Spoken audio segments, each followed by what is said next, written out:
this whole time I've been saying stage 2 is one building, and it's all of the buildings. Yeah. It's ridiculous. I withdraw my support. Oh, I feel pretty awkward about this now. Whoa. How are you? That doesn't... Do you have any tweets? Whoa.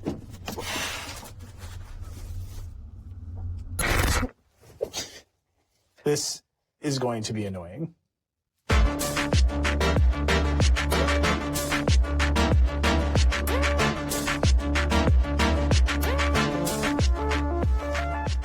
Hello. We're back. I think where we belong. We're normal again. It all happened. Hello and welcome to the Mr. Robot Digital After Show, hosted by The Verge. I'm Eli Patel. I'm the editor-in-chief of The Verge. Megan Farukmesh is here. Hey, Megan. How you Hey, doing? pretty good. How are you? I'm good. I really appreciated it when you threw candy in my face. I think that was a good look for you. I felt okay about it. Russell Brandon is here.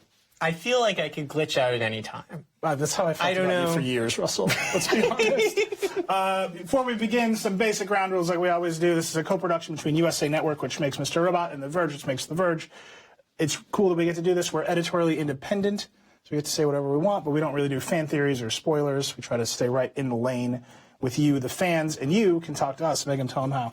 Yes, so I think this is a really great episode for us to get your reaction. So use hashtag #RobotAfterShow. Please come talk to us. We want to know how you're feeling. Or go to Reddit. Go to the Mr. Robot subreddit. We're the first pinned thread, and we are happy to take your questions. And tonight, of all nights, is an episode to talk about. A lot going on. We're pretty stunned about it, but we're going to get some help. Our friend Cora Adana, who is a writer and producer on the show, is going to join us. Martin Wallström is here. He plays Tyrell. We're basically just going to ask about Tyrell the whole time. Great Tyrell. Let's be honest. But let's get into the show. A lot going down. I actually had to make a list just to keep up. So stage 2 happened. I'm just going to be honest with you. I was completely wrong about it. We made a big deal about that one building, and then made now a we huge look like deal jackasses. about Yeah. the building. Wildly underestimated the number of buildings. Wildly wrong about the number of buildings. 70 off. Angela is like full tilt, just off the reservation. Yeah. Like just wild into crazy theories. I feel like what she was saying, it was creepy vibes from her. Darlene is like back. Dom's making moves. Tyrell turned himself in. Martin's going to be here, so we'll talk about that. And then here's my favorite moment. There's so much to talk about. My favorite single moment on the show tonight, Zhang and Price, literally the worst friends ever depicted on television. This was one of the most awkward. I've been in situations like this like far too many times to count, where it's like, we should be friends, but here, we actually have a tweet that sums this up. I'm just going to bring this up straight away. This is like, it's life. Yeah. It's They too know. true. They did a project together, but they're not actually friends. Well, they're each trying to destroy the other one. Yeah. Like Definitely, low-key, though. It's awkward. definitely a classic work friendship that just ran its course. Okay, so let's start with stage 2. Stage 2 happened. Again, I'm just going to mea culpa here. I've been saying on the show for weeks, it's all about one building. Turns out 71 buildings. There's more than one. Russell, you were saying you were like actually like affected by it. Well, yeah, when the texts came in before, like, it is kind of like, I feel like, the last year we're all like ready for something horrible to happen at any minute, and if that happens, you find out by everyone getting the same alert on their phone at once. So that moment with Darlene and Angela where they both get the alert, I'm like, oh, actually, I'm worried about that happening right now. Yeah. It hit me. Okay, I have to wonder, though. So Elliot was taking all this time to try and spread out the files instead of having them in one spot. Do you think he made this worse? Like, do you think they would have just blown up the one building? Yeah. So the question is, was it Elliot's trying to stop it? Was Robot, because he was sending them all back Did he in. try and, like, stop this, or did he, like, miss the football he was trying to kick, basically? Right, and then Tyrell is like, I need to do all this stuff. So it's like, who engineered this other plan, and was Elliot being diverted the whole time? It's unclear. Elliot looks very surprised, so one presumes he didn't know this was happening. He also clearly feels bad. And I would say that the music cue... Oh, yeah. And I saw a bunch of tweets right before I came on air, because we were watching the tweets come in live. Everyone was like, they did it, Robot and Elliot working together. And I was like, oh no. This is not going to play for you. So then Angela... Yeah. fully just taken over. She's... Full cult. Yeah. Like, whatever. I think we've been talking a lot how her character arc on this season has been the most interesting. Yeah. She's gone from being the sort of surprised, naive character in the background to now like a full driving force of the plot. It's like going from like drinking the Kool-Aid to like bathing in it at this point. She's like the source of the crazy. Yeah, and she's clearly believes in whatever White Rose and Dark Army are selling. There's that early opening scene from her childhood. Yeah. Which I think reveals a lot. We gotta. Yeah. So I had a lot of questions from that one. Yeah. And then she's starting to sound crazy. Yeah, there's that scene with Elliot. It's just wild. We should Let's watch this clip. She gives a speech, and I don't know. Like, there's a lot of theories about this, and I think this is the one that's going to set him off crazy. Let's take a look. Okay, here's my big question for both of you. So that, by the way, Rami makes a lot of surprised faces as Elliot. That is the most deserved surprise face the show has ever delivered. I've never been like, I completely understand why he's making that face. Because it sounds like she's going to hit the reset button. Yeah. So my theory is, I don't know if you guys are familiar with Full Metal Alchemist, but it's like she has the rune to bring the parents back. We don't know what the device is, but maybe White Rose showed her some runes. Well, she asked earlier, have you seen it to her thing? There's just a lot going on with Angela. So that's happening. And then here's my question. At the very end, she confronts the gunman on the train. Oh, yeah. And she's very like bold. And it's like, are you just in full like immortality mode? Like, I don't know. I live, feel die, like repeat she's is like you kind watched of it last night. in a state of shock, right? Like you think about what she's been through and being confronted by these protesters, fake protesters. I mean, that wouldn't really faze me either. It's like a nervous guy with a crappy mask. Wow, Megan. I thought his mask was nice. I think this is born of confidence. I think she knows, or she thinks she knows something that's going on. And then we've been also tracking Darlene and Dom. Yeah. Darlene's like back in it. Yeah, this is the first episode where it feels like she's finally like a force in the season again. Like she's got her cool jacket back. She's yelling at Angela. I love that line about I can see your big ass eye. I also love that everybody on the show apparently has giant eyes and everyone is always commenting on it at all times. Noticing. Like, in this context, wouldn't they just be normal sized eyes? You'd think that, but Yeah, I would say that the jacket, we talked about this last episode. Oh, yeah. Right? She's like back in the military jacket. She's taking She's command. ready to go to war. Yeah, it's all happening. And then we've been talking a lot about how Darlene I think is not, like, Elliot's the center of the show. But he and Darlene are very similar characters. They have very similar backgrounds. She has a very similar relationship to Angela from childhood. There's just like a lot going on here, and I think it's finally conveyed here. And then next to that, she's working with Dom in the FBI. I'm just going to say this. It's the internet. I'm just going to say it out loud. Fuck Santiago, because he's revealed himself. And I think Dom's figuring it out. I think she's starting to work around it. Well, and she gets her cool, like, Silence of the Lambs, I'm busting into a smoky dungeon moment. Let's go down to the murder Finally, dungeon. This seems like a great idea. Yeah, but I think she like is finally beginning to understand that other forces are working against her that she cannot control. And then, finally, Tyrell has this big reveal. He says, "Stop the attack." Yeah, Screaming. that was wild. Like, I feel like that was one where we were getting a glimpse of a much bigger plan. We don't know what was on the piece of paper. We don't know what the Dark Army has planned for after Stage 2, but I certainly didn't expect that their plan was going to be, like, give him up, run around and scream about the attack and get apprehended by the FBI. Yeah. So, I don't know what, they're certainly planning something there. I don't know what it is, though.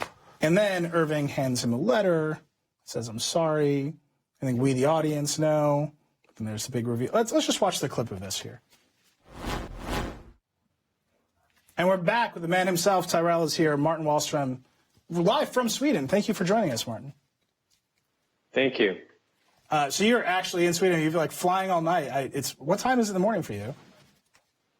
It's like 5. So yeah. Wow. But I'm on your time because. Yeah. Well, I'm unclear about your hero status on the show, but here in real life, you are truly a hero for joining us. Thank you so much. Okay, Barton, so the first thing I want to ask you, what was on that piece of paper? Do you know? Well, I mean, Sam told me what it said. I mean, for fact, we had nothing on that paper. I just acted. So I hope you noticed that.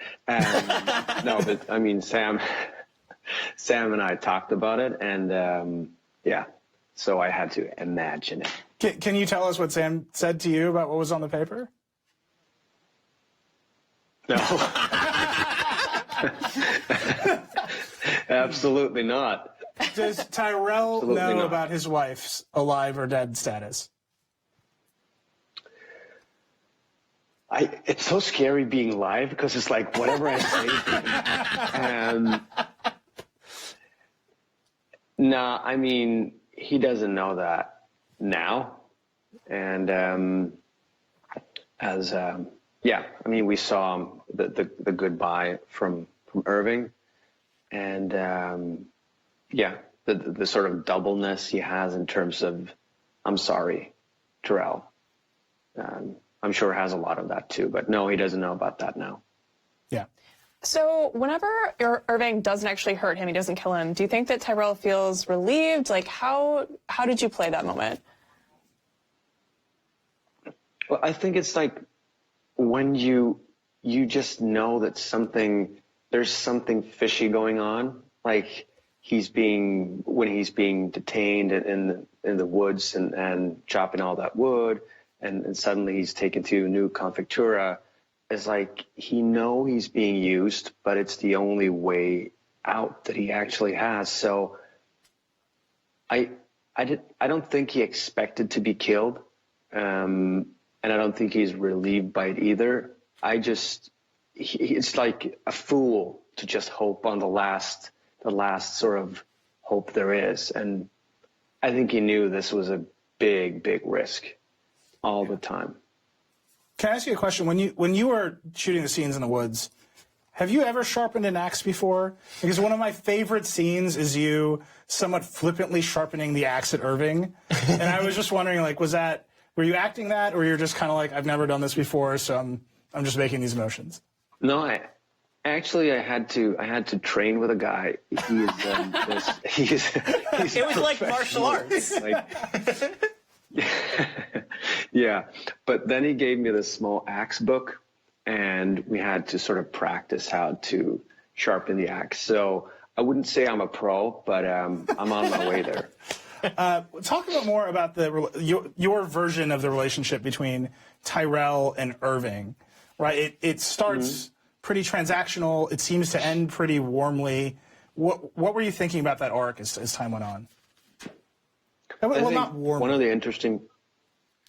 Well, you haven't seen everything. No, but one thing that I think is so nice with that relationship is that what we've seen from Terrell these 3 seasons is that he's obviously an underdog trying to play a top dog. And when you see Irving, he is, in my eyes at least, he's a top dog, but he plays it down as he's the underdog. So they're opposites, which I think they both know. And yeah, I think Terrell he has a lot of respect for Irving, and that's very interesting. Okay, so since you're on the show, I have to ask you, what are your feelings about Tyrelia? Because we're super into it. I know the fans are obsessed, but I'd love to hear your opinion. I mean, this started out season 1 where I didn't really understand what it was like. They want him to be the same person, or they want him to be together. And then we were at Comic-Con 2 years ago, and a person from the audience asked, what would you like to see season 2 on Robot? And everybody gave their answer, and I said, I'd like to see Terrell kiss Elliot. And it was like, I've never heard a sound like that. People went crazy. Then I understood, oh, this is an actual thing. But sure, I mean, and I've read about, like, yes, they're shipping, that I'm shipping them. I think it's sort of, I defend the character, and I don't think there's anyone of the characters that ship Terrell Elliott more than Tyrell. So I'm just behind him on that. So what's the relationship like on set with, I guess, Rami and Christian? It seems like part of what's happening behind the scenes, the vibe is so different from what we see on screen. I try to kiss them all the time, but no, It's, as you say, surprisingly very light, and we have a lot of like fun. Yeah, so I think in terms of being such a dark show, and maybe it's a boring answer, you know, everyone from a TV show or a film will say, oh, everyone's great. But that's just a fact. I think everybody is also so proud being on this. So that helps a lot too, of just keeping the spirit up. So I have a question. It's one of my favorite deliveries of the entire show. It's Irving's talking to you and you say, we were going to be gods together. And right, you started out, the first time you said it was triumphant, and this was so defeated, but it carried, I don't know, it was just amazing. Did you think about delivering that line? Were there like 50 takes where Sam was like, try it this way or that way, or did it just come out that way? Thank you. I don't think, no, we didn't do 50 takes on that one. It's sort of, I think in that, the last one, when he tries to explain to Irving, it's also like, he's so ashamed. It's like when you've been drunk, doing something, made a fool out of yourself, and then understand that this was just a stupid idea. So I think in terms of the God thing, at the arcade, he tries to convince Robot / Elliot to let him live. And he has this epiphany, so that's something else. So I think being gods, maybe I translated into my head as we were going to be, you know, one, how you want to interpret that, that it's just different. We see different stages of a love story that's never happening. So we had this question last week. Do you think Tyrell's in love with Robot or Elliot? Elliot. There's that answer. I agree. So we have a question from Reddit that I want to read to you by Ganora. So Tyrell has some very serious American Psycho vibes in season 1. Are there any other films you drew inspiration from in portraying Tyrell? That was, I remember Sam talked about, it was very obvious, of course, that we had American Psycho as inspiration. One thing I can say is that the interrogation scene with Wally Shawn is, of course, for film nerds, it's an homage, what to say, from The Master with Joaquin Phoenix and Philip Seymour Hoffman. So I wouldn't say that we drawn from that character, but there's always like different, they just steal good stuff and put it in the show and make me act them. So I understand that you talk to writer-producer Cor Adana like pretty regularly before every episode. What kind of questions do you ask him? The thing is that I have the respect that I have for the writers. I always try to be silent when I'm with the writers because they're all so smart. So whatever I say just sounds stupid. So it's a lot about like the technical stuff that I ask Cor about, and sometimes I'll force him to learn like typing stuff. But yeah, he's got a bunch of emails from me, I think. All right. Well, as it happens, Cor is sitting right here. Welcome, Cor Adana. Hey, Martin. So now I'm just going to put you on the spot. That was a good job sucking up. You did a great job, Martin. For the record, you've never, ever sounded stupid. Ever. I don't know about that. Wait, I'm silent. Martin, let's get a peek into it. I want you to ask Cor some questions about, you know, the upcoming episode, exactly what happens in it. But let's get a peek into how you guys talk about the show. Yeah. Do you want me to? I wrote down some questions, Cor. Okay. Very well prepared. He's prepared. I'm impressed. So, yeah. Now, how many, bear with me, how many Swedish references did you end up not using this season? Honestly, I think we ended up using every single one. And personally, I was worried about offending you. I hope you're not offended. I hope you enjoy what you see and hear on the show with regard to singing. I do feel a little bad, though. I know you're making me feel bad. Nothing was left out. Okay. Good to know that you really just punched me in the face. Okay. And I'm sorry, Martin. so here's yeah. That's like, I'm going to deal with you later. Yeah. I've seen Okay. a man with an axe. Is it hard? Yeah. Is it hard to find the line between being technically accurate regarding hacking and still making the larger audience understand what's going on? So it's like pleasing to audience, so to speak. Well, it is difficult, and the other writers and I work really hard to make sure that all of the scenes are working on a emotional level first, on a character level. So you understand Elliot or Mr. Robot or Tyrell's stakes in the scene, what they want to accomplish. And if you understand the technology and you understand the lingo and you recognize the tools we're using, you have the added bonus of recognizing that, hey, we're using authentic tools, and it works on two levels that way. But that first level is most important. Like, the story needs to make sense. Yeah. What's a hack that you two have worked on, Martin? What's one that you didn't understand that Cora had to explain? Well, early on, I think it was just something as simple season 1. What's a honeypot? So that's my level. So Martin, we sent you a present. I'm wondering if you actually got it. Yeah. He's super excited about it. Yeah. I just have, it's not a question for Core, it's a demand. It's a demand. If we go for a season 4,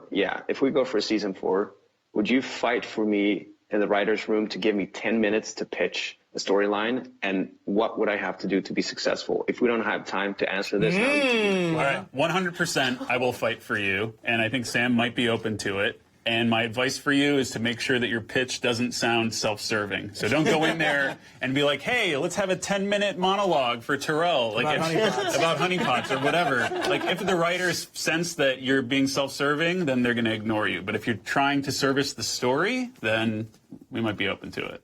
We're making dreams come true okay, tonight. then I might not do it. All right, let's see this gift. Yeah. All right, Here we go. Something in the mail. I don't know what it is.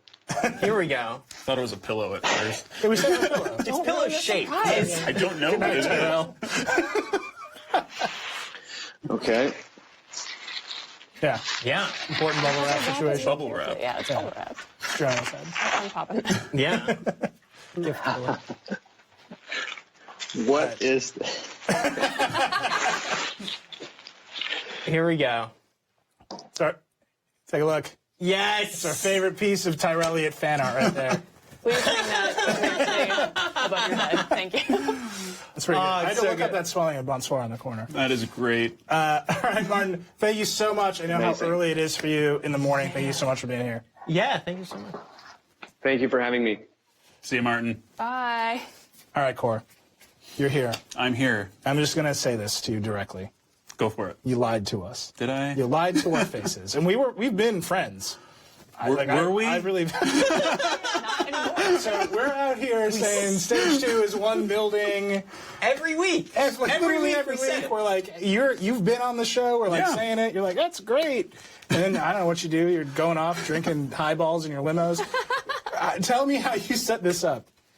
Well, I mean, first of all, I need to say that I love this episode. This is Yeah. probably my favorite episode of the whole series. Yeah. I think Kyle Bradstreet did an amazing job writing it. And I remember the first time I saw the cut, the rough cut, I was having this experience like I was a normal person and I wasn't a writer-producer who knew where the story was going. And that's a rare feeling for me. And I just think that, like, the emotion in the teaser with young Angela and her mom and the rolling tension that was set up in 305 and us continuing it now, it just really snowballs. And it's just one of I'm so proud of our cast and our crew for pulling this off. Yes, but you lied to us. Let's come I back did. to that. I'm trying to Let's not. misdirect. Yeah. Okay. Ask the questions here, Cor. All right. Also, they help too. But you lied to me. Okay, in the beginning of the season 3 writers' room, Yeah. it was one building. Yeah. It was always going to be one building. And we were excited about it because we set it up in season 2, and we knew we were going to pay it off in the middle of season 3. Yet, when we started talking about it, it was like, all right, we've hyped up the stage 2 thing so much, it feels a little boring and anticlimactic for it just to be this one building. And then we were like, all right, well, shit, what are we going to do? So we started leaning into what is Elliot doing? So Elliot's doing his patch for the HSMs. He's also doing his shipping hack, where he's rerouting the paper to all these different locations and to try and keep it away from this single recovery building. So that created the question, if we were the Dark Army, and Elliot was screwing with our plans like this, and we knew about that, what would we do with unlimited resources? Yeah. Take out all the buildings.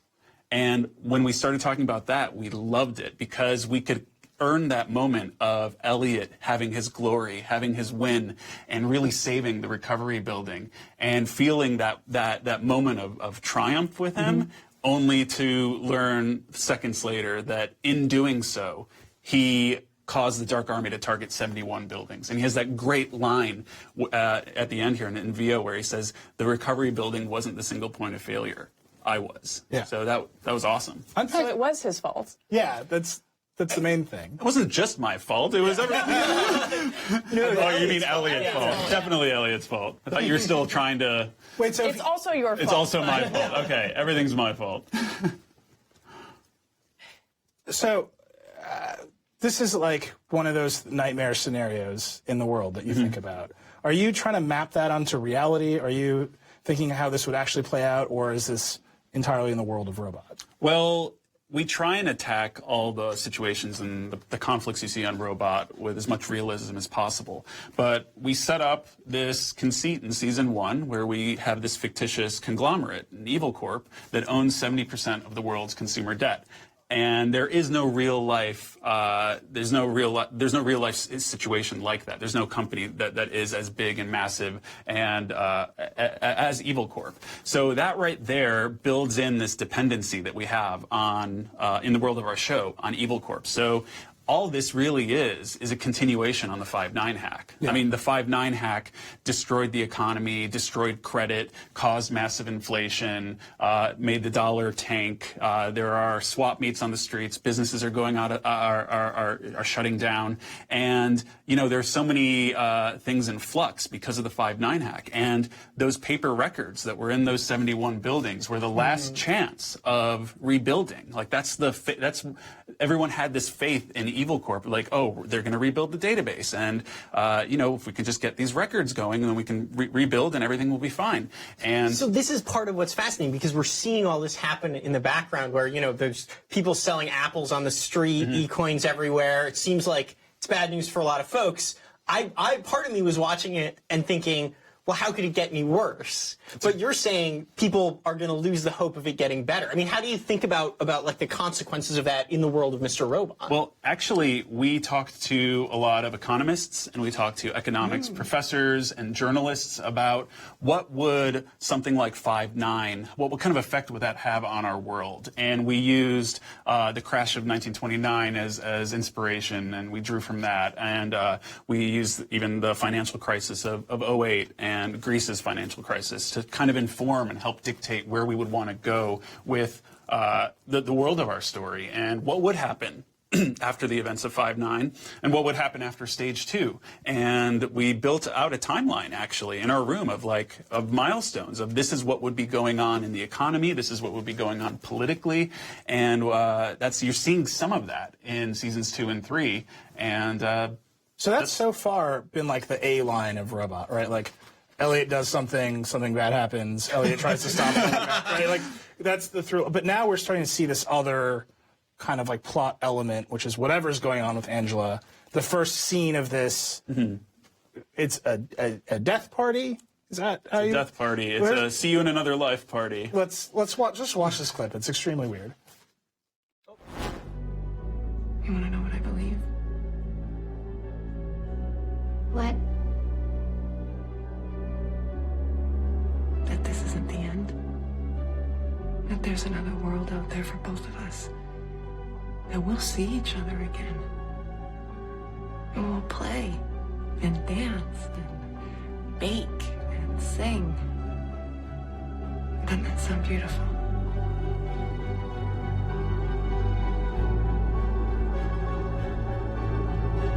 Will you believe with me?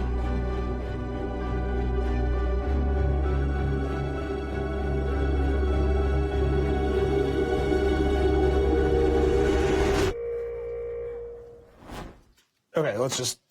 I love that music. The music is amazing. really I mean, beautiful, yeah. Mac Quayle, his work in this episode is unbelievable. Again with the pre-misdirection. Matt is great. He's going to be here in a couple of weeks.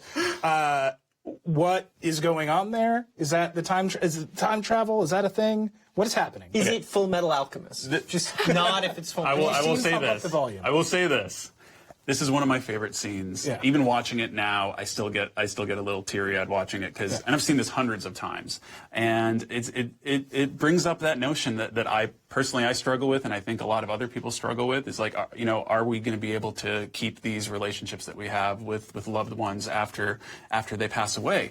And that's where the idea for this kind of going away party originated. And what's so beautiful about it, and what Kyle did a great job of in writing this scene, is it plants the seeds for Angela's belief. Yeah. Like I watch that and I'm empathizing with her. I'm so on her side. I'm rooting for her, and I want her to be reunited with her mom. I want to believe what her mom is telling her, and I can see it on her face as she's starting to believe. And from the end of season 2 that White Rose uses that to turn her into a Dark Army agent. Uses that belief, and it's heartbreaking and it's beautiful. So you're saying confirmed? I mean, if that's what you heard. Okay. Why do we bring you back here? Why do you bring me back here? I don't know. I just like the pain. It's time for a segment. I think our most important segment. You're gonna have to say it with us in a second. But what does it all mean? What does it all mean? What does it all mean? Oh, that was almost in sync. That was perfect. So this segment is dedicated to the fans, and so in this episode, in this episode, we're going to talk a little bit about Robot and Elliot. We've seen them kind of come to blows before, but I think we got a really great scene, like my favorite scene in the episode, of them actually fighting in this very Fight Club style. So we actually have a clip that we're going to play here.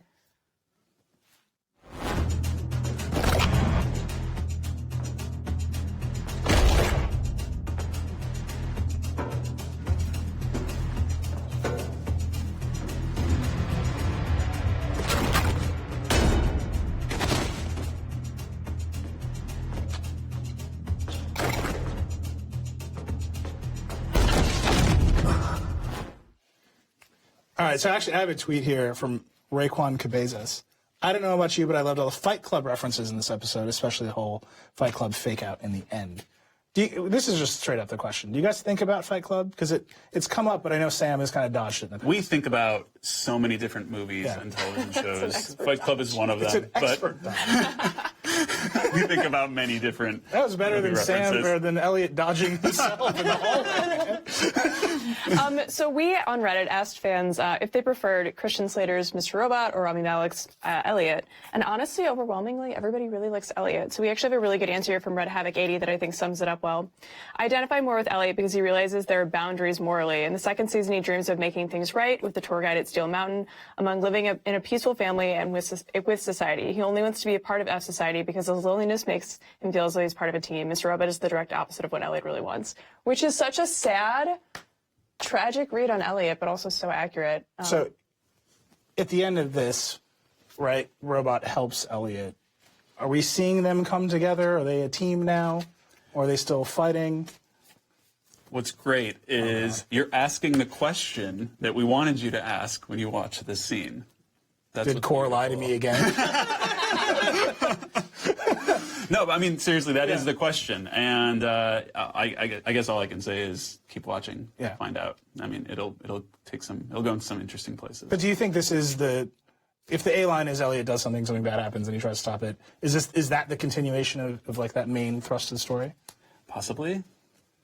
It's just me just not answering any. I don't even know why you bring me on here. Don't answer anything for us. But we also asked if fans wanted Megan, you give it a shot. Let's see how this goes. Yeah, well, we asked if fans wanted to see Robot and Elliot come to any kind of compromise, and actually, Mr. T-Core responded, Mr. Robot needs to go away for this journey to make sense. He's this abusive authority that emerged ironically the results of multiple abusive authorities. It's a manifestation of Elliot's subconscious. He's obsessively seeking to heal it by attempting to change the real world.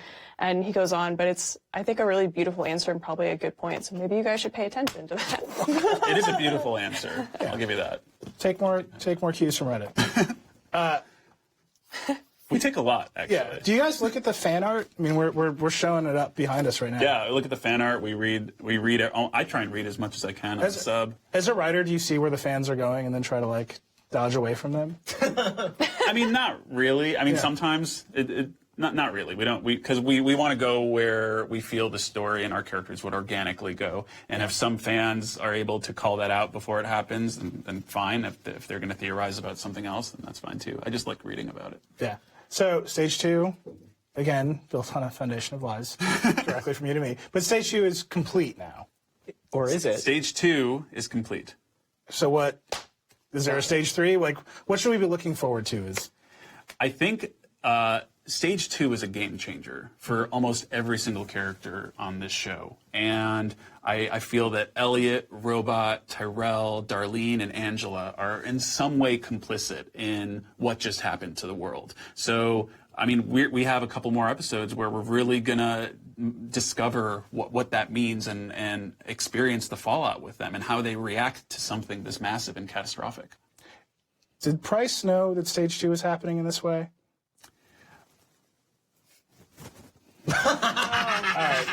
Now we're over time. Stage 2 is a game changer. We got off on the wrong foot. You can't start an interview with "you lie" and then expect it to go well. Next time I'm going to start it the way Martin started and just be like, can I have stuff? That's great. All right, we are way over time. Thank you so much for joining us on the Mr. Robot Digital After Show hosted by The Verge. Thank you to Core for being here. A medium thank you. A big thank you to Martin for being here. That was great. Mr. Robot is on USA Network Wednesdays at 10 p.m. That's on next week. The after show is taking a break next week for Thanksgiving, but we'll be on again the week after that. So check out the episode next week. We'll see you in a couple weeks. Thank you so much for watching. Thank you.